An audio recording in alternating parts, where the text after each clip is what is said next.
ನಿಮ್ಗೆ ಅಸೂಯೆ ಏನಪ್ಪಾ ಅಂದ್ರೆ 5 ಗ್ಯಾರಂಟಿ ಈ ಬಡವರ ಪರವಾಗಿ ಒಬ್ಬ ಹಿಂದುಳಿದ ವರ್ಗದ ನಾಯಕ, ಒಬ್ಬ ಶೋಷಿತ ವರ್ಗದ ಒಬ್ಬ ನಾಯಕ, ಇಂಥ ಅವರ ಮುಖಂಡತ್ವದಲ್ಲಿ ಅವರು ಮುಖ್ಯಮಂತ್ರಿ ಆಗಿದ್ದಾಗ ಈ 5 ಗ್ಯಾರಂಟಿ ಕೊಟ್ಟು ಜನರ ಹೃದಯವನ್ನ ಕೊಟ್ಬಿಟ್ಟು ಗೆದ್ದಿದ್ದಾರಲ್ಲ ಅಂತೇಳಿ ನನಗ್ ಸಿಕ್ಲಿಲ್ಲ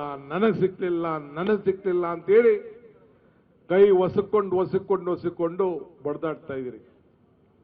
ನನ್ನ ಸೋದರಿ ನಮ್ಮ ಸೌಮ್ಯ ಹೇಳ್ತಿದ್ರು, ಅದೇನೋ ಹೊಟ್ಟೆ ಊರಿಗೆ ಔಷಧಿ ಇಲ್ಲ ಅಂತ. ಹೊಟ್ಟೆ ಊರಿಗೆ ಅಲ್ಲ ಕಣಮ್ಮ, ಹೊಟ್ಟೆ ಊರಿಗೆ ಔಷಧಿ ಇದೆ, ಅಸೂಯೆಗೆ ಮದ್ದಿಲ್ಲ. There is no medicine for jealousy. ಹೊಟ್ಟೆ ಊರಿಗೆ ಬಂದ್ರೆ ಬೇಕಾದ್ರೆ ಮೆಡಿಸಿನ್ ಕಳ್ಸ್ಕೊಡೋಣ, ಡಾಕ್ಟರ್ಗಳಿದ್ದಾರೆ.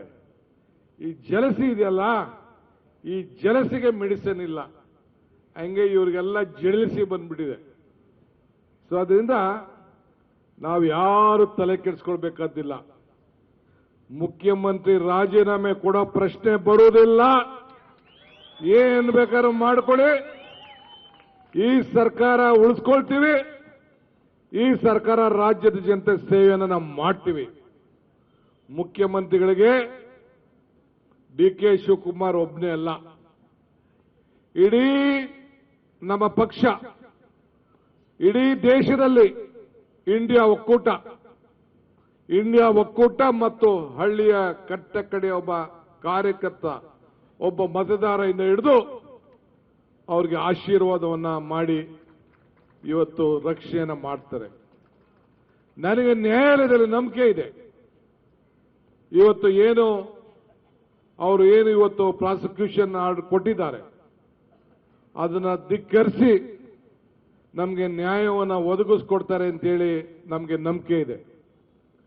ಇವತ್ತು ನಾನು ತಮ್ಗೆ ಹೇಳೋದಿಷ್ಟೇ, ಈ ದೇಶದ ಜನತೆ ಬಹಳ ಸಂಭ್ರಮದಿಂದ ನಮ್ಮ ಒಂದು ಸರ್ಕಾರದ ನಮ್ಮ ಕಾರ್ಯಕ್ರಮಗಳಿತ್ತು ಅದನ್ನು ನೋಡಿ ಬಿಜೆಪಿಯವರು ಕೂಡ ಕರ್ನಾಟಕ ಮಾಡೆಲ್ ಅಂತ ಹೇಳಿ ಅವರು ನಮ್ಮ ಸರ್ಕಾರದ ಕಾರ್ಯರೂಪವನ್ನು ಮಾಡ್ತಾ ಇದ್ದಾರೆ. ಅದನ್ನ ನಿಮ್ಮ ಕೈಲಿ ಸಹಿಸಕ್ಕೆ ಆಗ್ತಾ ಇಲ್ಲ. ಆದ್ರಿಂದ ನಾನು ಈ ಸಂದರ್ಭದಲ್ಲೂ ಬಹಳ ಜನ ನಾಯಕರುಗಳು ಇವತ್ತು ಮಾತಾಡಿದ್ದಾರೆ. ನಾನು ಹೇಳೋದಿಷ್ಟೇ, ನಮ್ಮ ಹೋರಾಟ ಇಲ್ಲಿಗೆ ಮುಗಿಯುವುದಿಲ್ಲ. ನಮ್ಮ ಹೋರಾಟ ನಮ್ಮದೇ ಆದಂಥ ರೀತಿಯಲ್ಲಿ ನಾವೆಲ್ಲ ಶಾಸಕರೆಲ್ಲ ಚರ್ಚೆಯನ್ನು ಮಾಡಿ ನಮ್ಮ ಹೋರಾಟವನ್ನು ಮುಂದುವರಿಸ್ತೇವೆ. ಇದೇನು ಸರ್ಕಾರನ ಯಾರು ಕೂಡ ಕಿತ್ತಾಕ್ಲಿಕ್ಕೆ ಸಾಧ್ಯ ಇಲ್ಲ.